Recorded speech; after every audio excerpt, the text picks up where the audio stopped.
Hi, everybody. Welcome to Conversations with Calvin, We the Species. It's September 8th. I'm looking to see the time and the day. And there are interviews and there are interviews. And Ray Dove and we kind of met on the internet, and it was instant magnetism in chemistry. And we'll talk about the chemical part of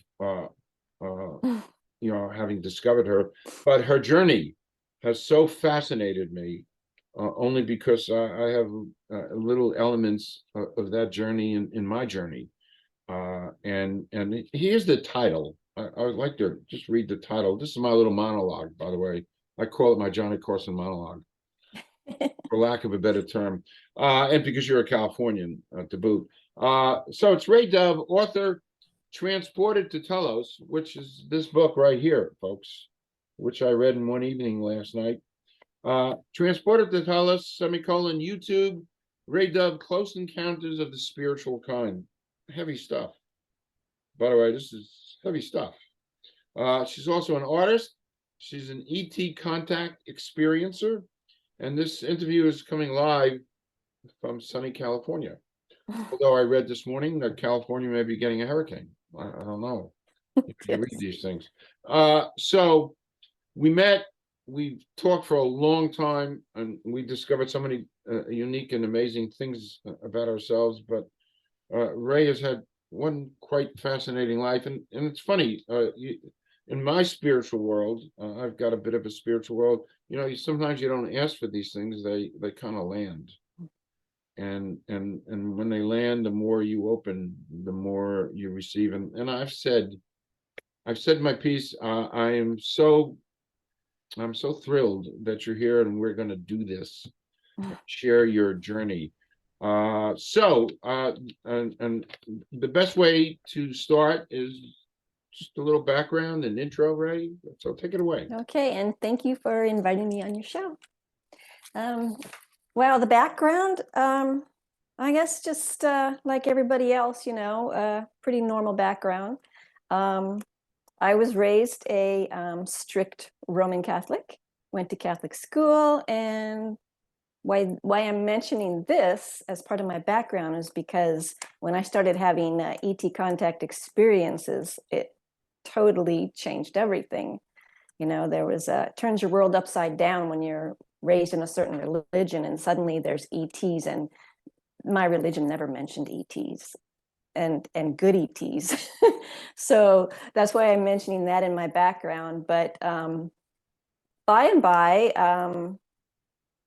probably in my well, I'll go straight to what really changed me, and that was ET medical healing. And that's what really changed me. I was very, very sick for about 3 months.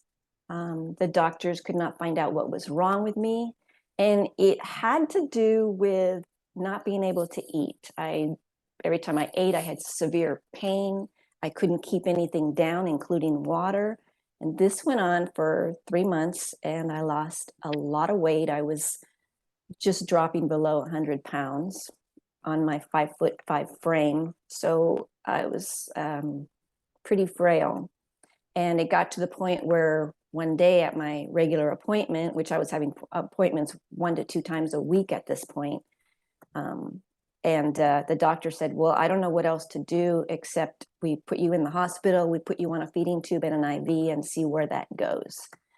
And so I went home that night, and he said, just go home and think about it. So I went home and thought about it, and I just had this weird feeling inside that told me that if I go to the hospital, it wasn't coming back out.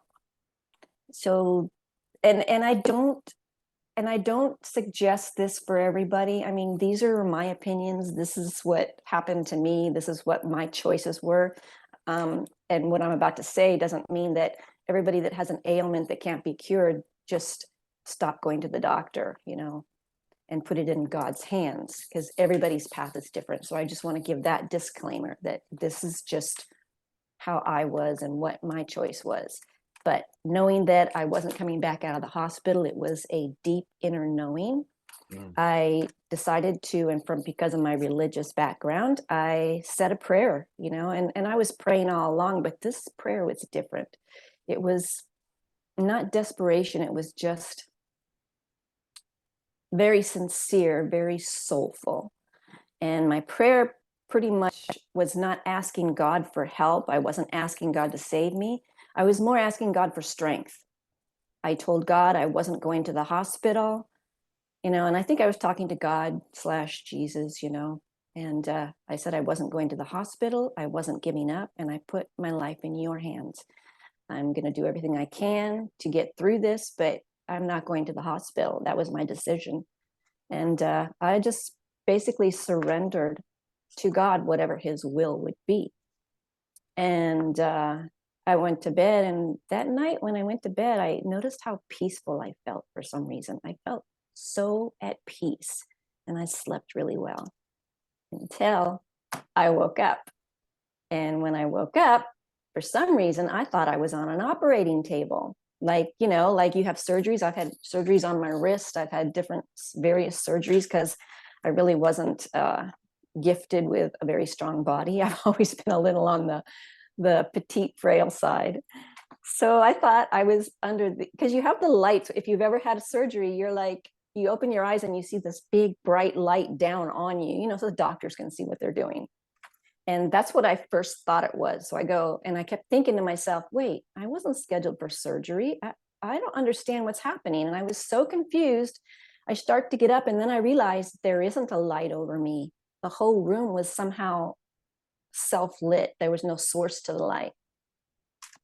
And then I started to kind of get up out of the bed, or it was actually like a silver gurney kind of thing, and with a nice pad on it.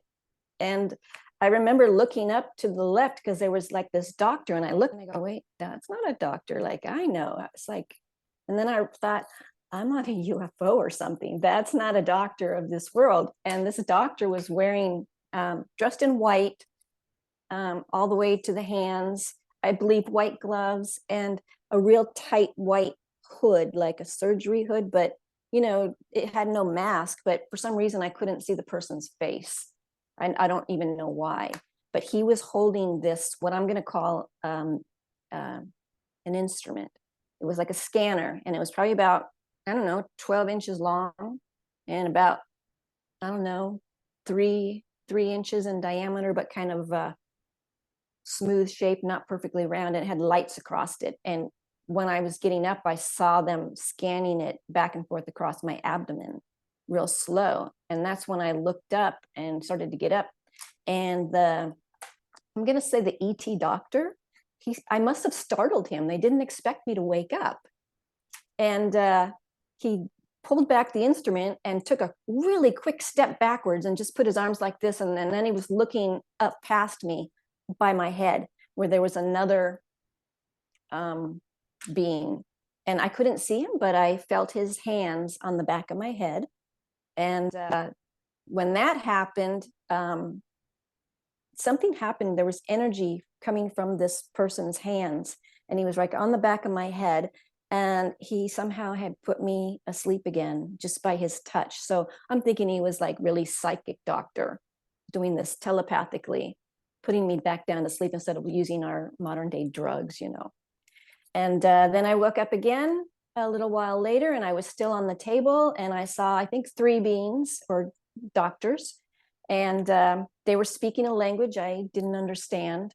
And then I started picking up words telepathically, and I was just still groggy, like, what's going on? And I really didn't feel in fear anymore. I'm just like, okay, oh well.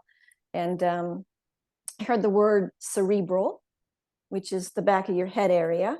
And incidentally, I looked it up later, and the cerebral back of the head area is the part where you can lose consciousness if someone hits you there. It has to do with your equilibrium and consciousness. So that was weird.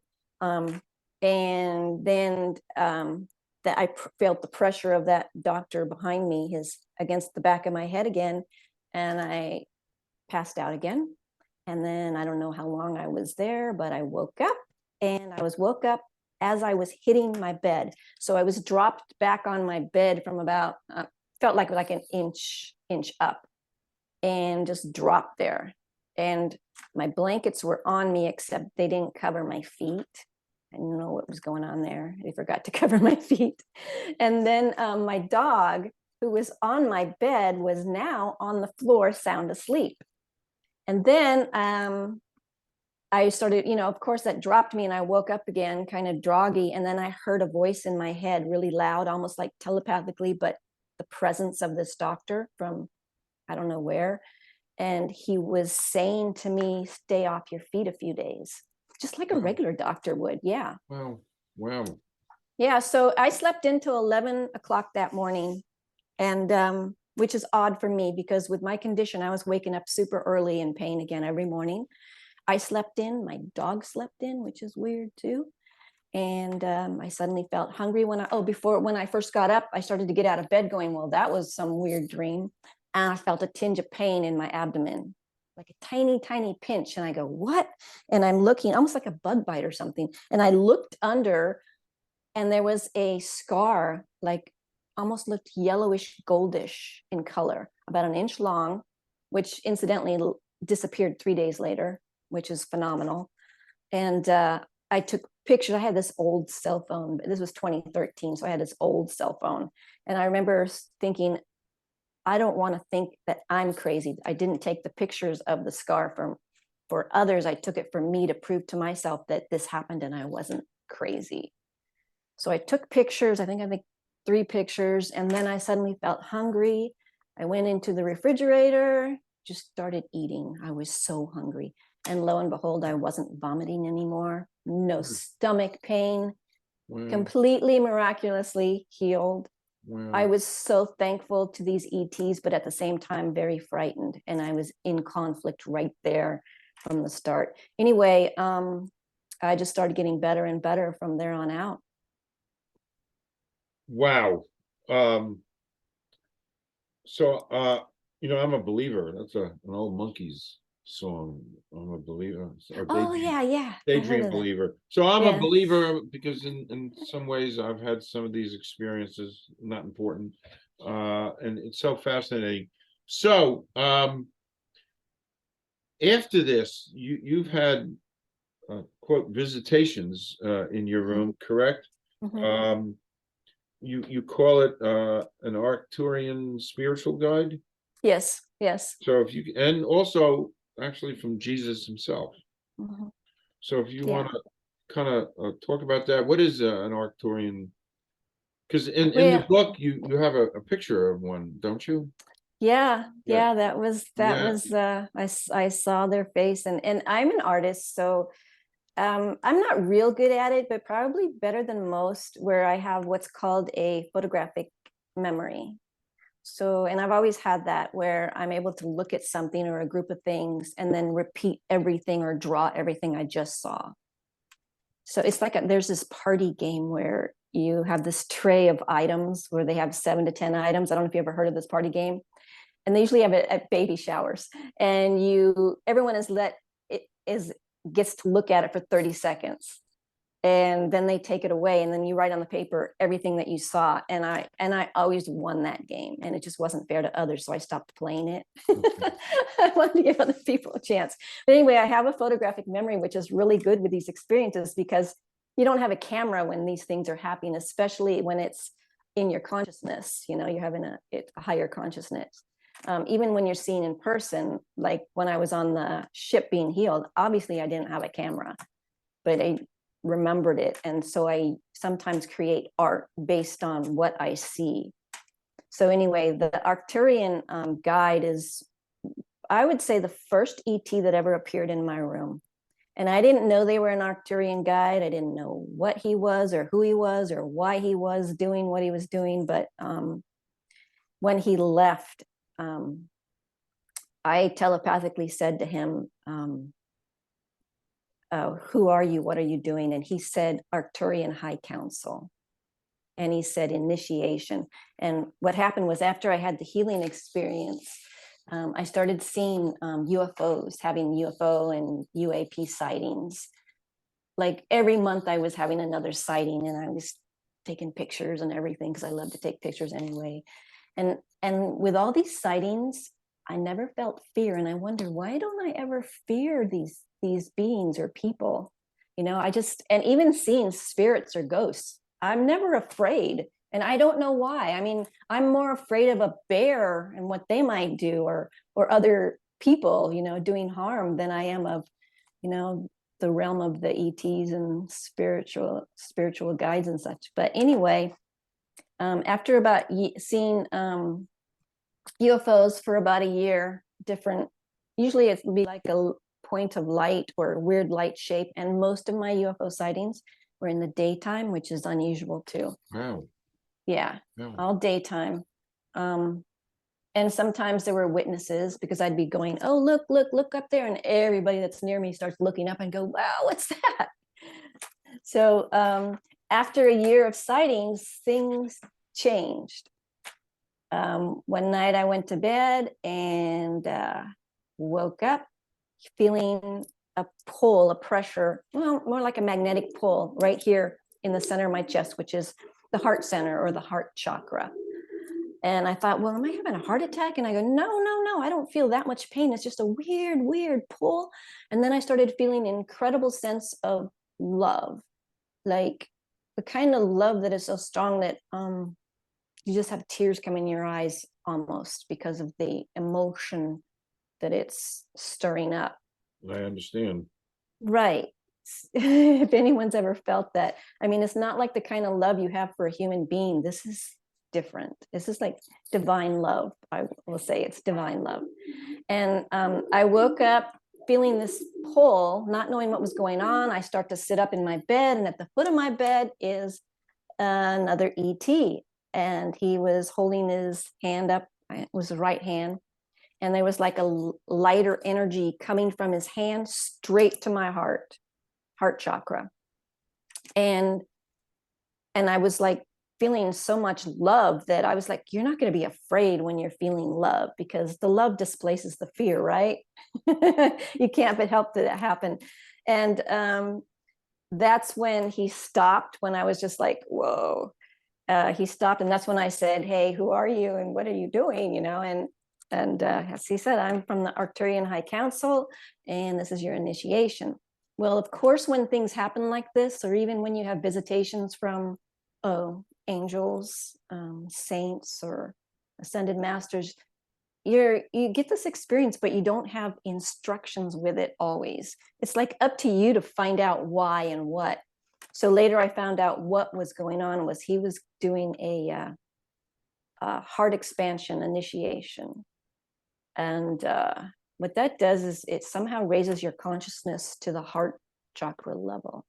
And what he did was permanent. It changed my life. Wow. And I saw the world differently. It was like a paradigm shift inside me.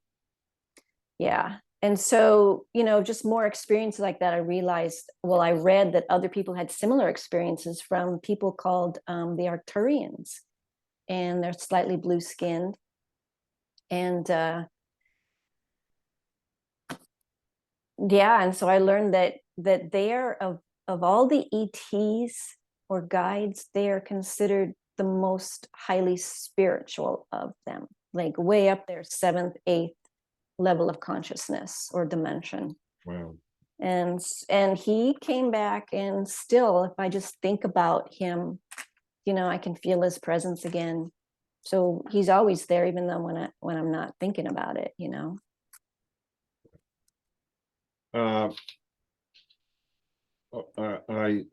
I buy into this because I've had different, but of we've talked about it. My spiritual being involvement, but it's not about me. It's about you, because this is great stuff. So so next up, let's talk about Transported to Telos, which I got from Amazon. It came in one day. I read it, and I showed you before we went on air. I took notes on your book, and I did. And not only did I take notes, but I actually underlined some stuff. So this is about your time on Mount Shasta Mhm, in California, mhm. and I'm just going to quickly go over my notes, and you can tie everything together. Okay. You're part of a group which we'll talk about in a little bit. An ET contact group. You were all there. You were camping out at 7,000 feet. I Mhm. memorized a lot of stuff. And Good. Very good. Telos, in part, one of the definitions of Telos is an ultimate object. Uh, and you're going to talk about all of this. Um, one of the things that I starred that one of the things you learn that humans should save themselves, don't wait for an ET. And I thought that was important. Mhm. Um, and you talk about, I don't know if I'm saying it the right way, but it's Apu, Apu. and it's a Yeah. mountain spirit. It's funny, all of it in my whole life, I've always thought mountains are haunting.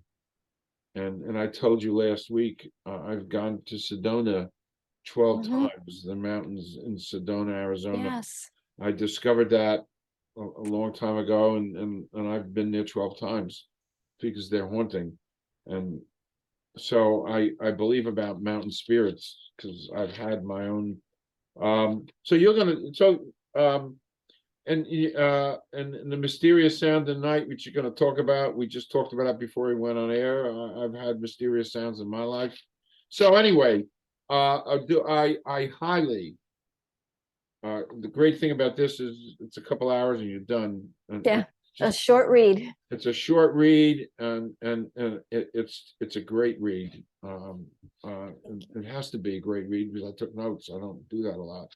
So Ray, talk about your experience here. Uh, just to compact it. All right. Okay. Just to give you a little backstory, I would go to the Mount Shasta every year with what's called an ET contact group. And an ET contact group is there are a couple of them that are pretty not statewide but or nationwide but worldwide. These are worldwide ET contact groups of people that contact ETs for experiences, realizing that the ETs are here to help humanity and the earth evolve, and save the planet kind of thing, especially the environment, no nukes kind of stuff, and also saving humanity. And how you save humanity is by giving humans individual spiritual experiences or experiences, even if you're an atheist, experiences that draw you in, learn about yourself and who you are, which teaches you the truth of who you are and what you are, where you came from and why you're here. So I went there every year to Mount Shasta with a particular ET contact group. Oh, one of the ET contact groups are considered called CE5, or Close Encounters of the Fifth Kind, which is essentially human initiated contact. Okay. And then the other group of ET contact workers are the Rama mission ET contact workers. The Rama mission is originated in Peru and is comprised of the Spanish speaking community.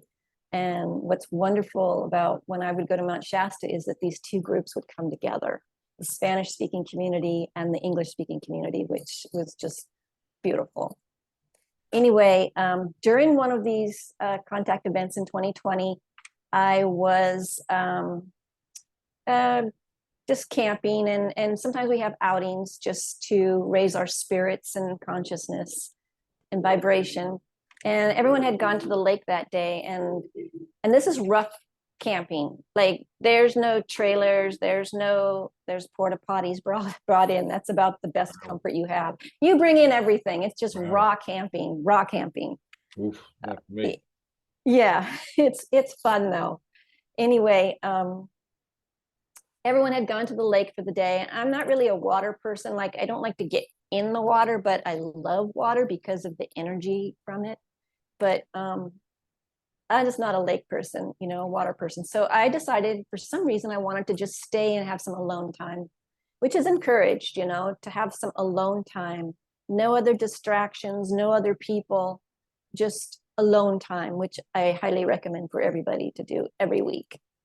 And anyway, for my alone time, I decided to just go for a little nature walk on the mountain. And, you know, I played around for about an hour. And when I came back, I was just feeling so wonderful and so in love. And nature has a way of connecting you to everything, you know, just being in touch with nature. And so in appreciation, I made this, it's called an Apu offering. So, and it sounds kind of weird, but basically it's just like giving a gift to somebody else. And with the mountain energy or mountain spirit, you're giving a gift to the mountain, you know, just an appreciation and love and support. And this is, and what happened next is weird because there's this inner city called Telos. And I always knew it as a myth. Like, I didn't really believe it. I mean, I've heard about it here and there, but just one of those things that you have to see to believe. Otherwise, it's just, maybe, you know, I don't know. It never happened to me, so I don't know.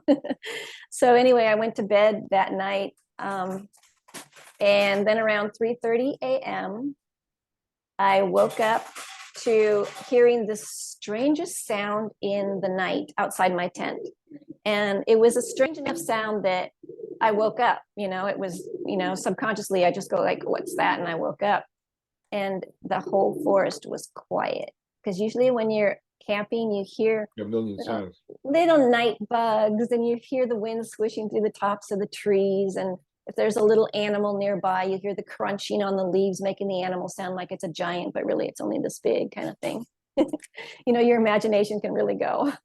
But anyway, I just kind of thought, I remember thinking, wow, that's a weird sound. And I suddenly felt like something else is going to happen, you know, like, and by then I had had a lot of ET experiences. So I kind of was like, knew something was familiar about this. And then suddenly my tent started filling with mist, thick white mist that was self-lit. And like, that's really weird, especially if your tent windows are all sealed closed, you know, like how this mist is like the genie out of the bottle, you know, it's like, what's going on? And then I really knew something was up. But, you know, this, everything happened so fast, I didn't even have time to just think about it or turn on a light or grab my camera. And then I started feeling electrical vibrational sense that just ended up going from my feet all the way up to my head, you know, to your crown. And as it was going up, my body felt like it was being folded up like a cabbage size ball of energy. And then that cabbage ball size of energy was transported to this place that I thought was not real, really, called Telos. And it kind of felt like moving through space backwards, you know, stars going by. Think of Star Trek, you know, when they're in warp drive, which is weird, right?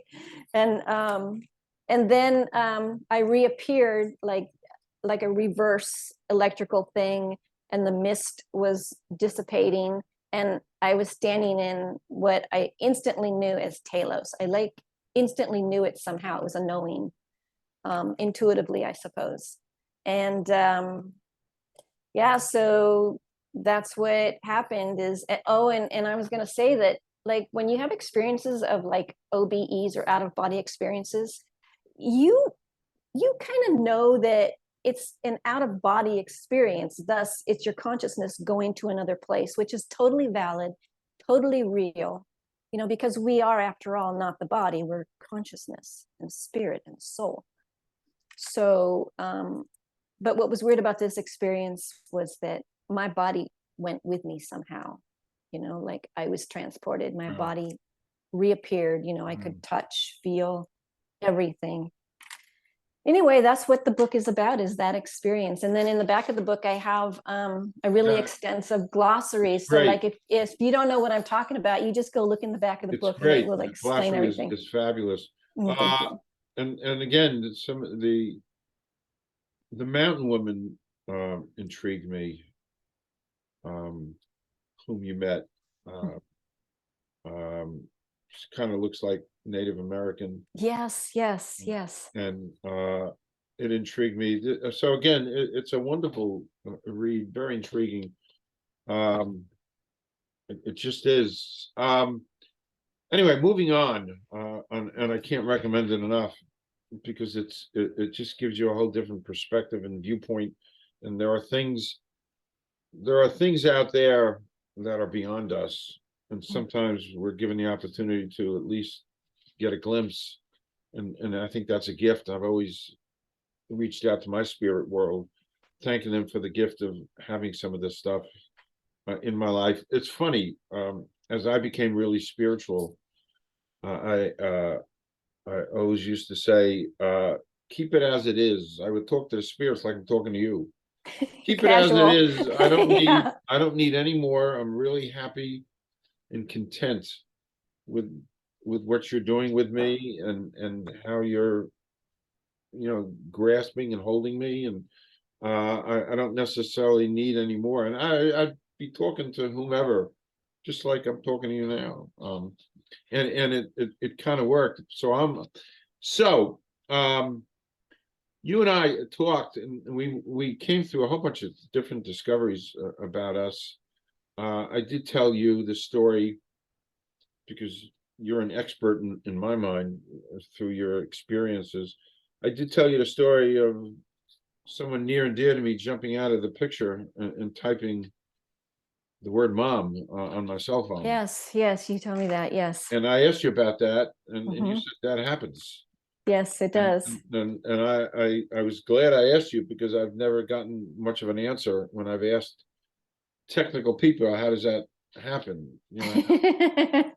Somebody who's Yeah. gone, jump out and literally type mom on my message, my outgoing message, mom. Mhm. So, but anyway, but you made me feel good, right? Because you said that stuff kind of happens.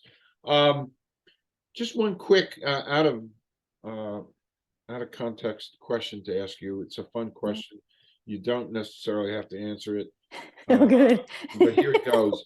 And it is fun. And I think I might know the answer. I don't know. But excluding family or friends, somebody living or dead you'd like to spend a day with. It could be a couple, there's no rules here.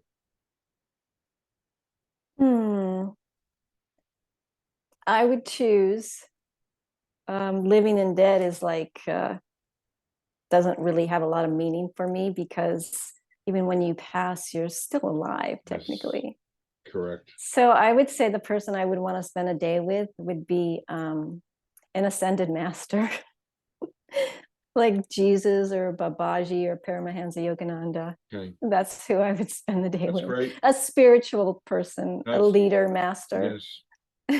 Not that other people are wonderful, but No, it's an endless. It's endless the amount of answers you can come up with. So what you said is perfect. I always envision myself sitting in kind of a robe, listening 2,000 years ago, listening to someone speak to the assembled. I could actually see myself listening. And yeah. yes, that happens to me often. So, yeah, another we discovered our attachment to the number 444, and Yes, that yes. drew us closer. 444 has has been such a part of my life the last 11 to 12 years. And I've investigated all the spirituality. It's all over my life, and it's actually because of that power, and it's real in my life. My whole world knows. Everybody in my world knows of my attachment to 444 and what it means. Um, uh, how it's come into my life. I actually wrote a book, and I'm in the process of publishing it. There's a tortoise in my hair, a journey to Oh, yes, spirit. yes. So I felt it necessary to tell this story of my journey to spirit. A little bit different than yours, but it's spirit. Mhm. it's all spirit. So anyway, you're just tell a little bit about your 4-4. It's been your number for a long time, right? 4-4-4. Oh yes, and it still is. And I actually have like two numbers that are very repetitive. Well, we'll say three now, three numbers. But it all started with 4-4-4. And this is before I knew anything about number codes, or what some people call angel codes, which can also be things or animals, not just numbers. And actually did a YouTube video on my Ray Dove YouTube channel, where I actually did a video on the meanings of the numbers, why we get them, and kind of covers an explanation better than what I'm going to say now. But I'll tell you, my experience with all this was, sometime after I was healed, and sometime after the UFO sightings, and I think before the ETs were visiting me, or ascended masters were visiting me, I was asleep again. Things happen when you fall asleep. Not to be scared though, like some good stuff. And anyway, I woke up out of a sound sleep, like I don't know if this has ever happened to anyone else, that is like you wake up because maybe in the back of your head you heard a sound or something, but you're just wide awake. And when I woke up wide awake, like completely alert, for some reason my attention was drawn to my clock. I look at my clock and it says 4-4-4. Well, little did I know that this was a bump up in my spiritual path, seeing this number. Like, it's a number, like how could that affect you? But I remember thinking, and lying in my bed awake for an hour or two, just thinking that was deliberate. Something put the 4-4-4 there. I'm supposed to look at it. And I'm like, why, what's going on? So then of course, the next day you're on the internet all day, Googling it, numbers, so this is your education. But anyway, that's where it all started. And basically what it meant for me was that I learned that each number code or angel code or symbol has its own general meaning, a general meaning for everybody. And then it has its individual meaning for that specific person. And there are tricks, which I think I talk about that in my YouTube video. There are tricks to figuring out what it means for you. Mm-hmm. Because only you can answer that. You can ask people all day long, what does 4-4-4 mean? Well, that means that helps you a little, but what really helps you is knowing and learning intuitively what it means. That's when it starts helping you. Correct. And for me, the 4-4-4 was about strength, courage to move on, and this is the right path. It was an awakening code for me. So, and I, to this day, and I was going to say the next morning, I don't think I told you this, the next morning after I got my 4-4-4, I decided to go to a local coffee shop. It was Starbucks. And I got my receipt, and I'm like, oh, I'm tired. I was awake all night thinking about 4-4-4. And I look at my receipt and I start laughing in front of the coffee guy. What are they called? Oh, there's a name for it. Barista, the barista. Yeah. So I start laughing hysterically, and I'm tired. And he's like, what?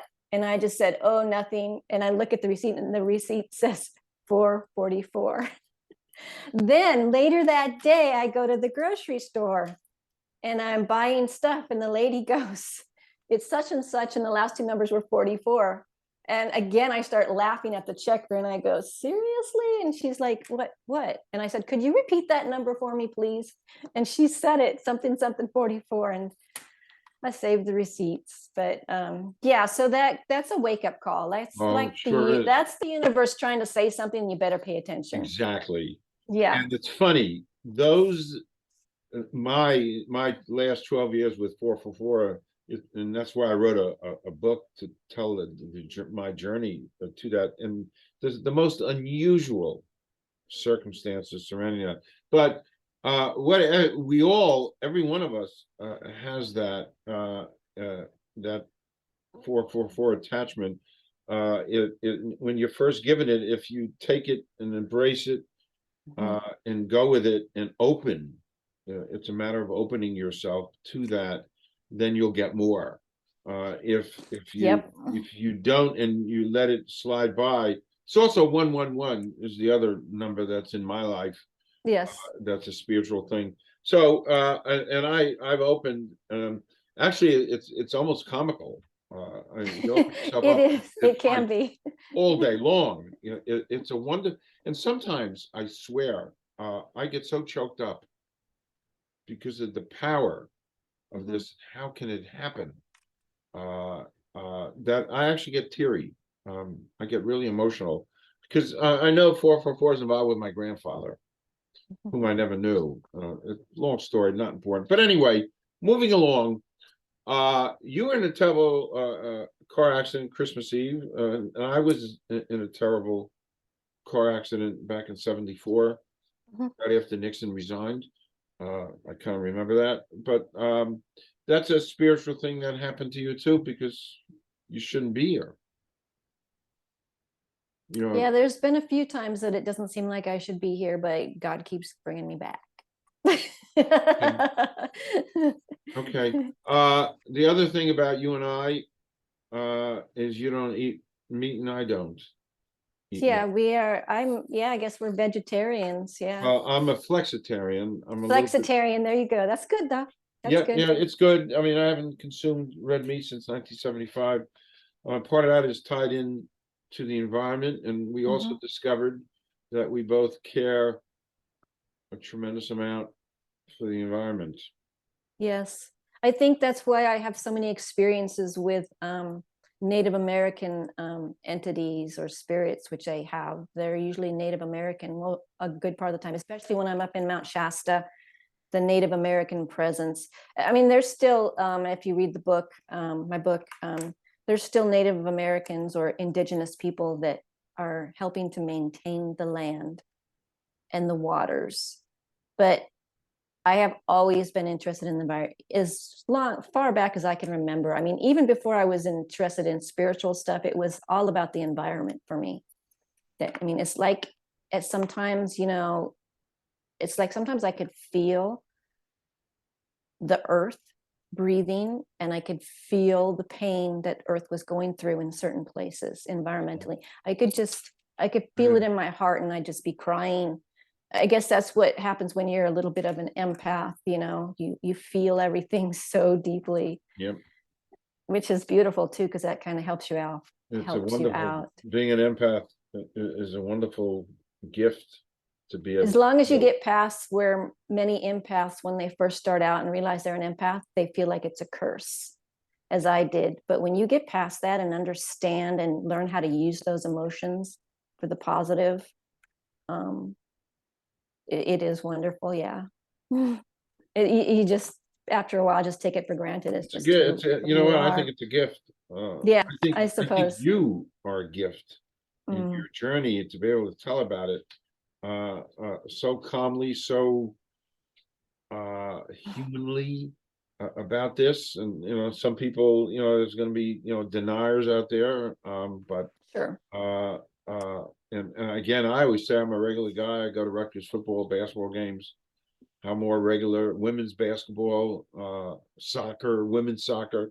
How more Yes, regular can you soccer. be? Yes, yeah. But for me to have the spiritual element that I have. But anyway, winding down, because we've said this, we could just go on and talk and talk and talk, but Mhm. you have an engagement with the dog. My dog needs to go out I soon. know. So just the last thing, please talk about your art, which has been part of you since you were 3.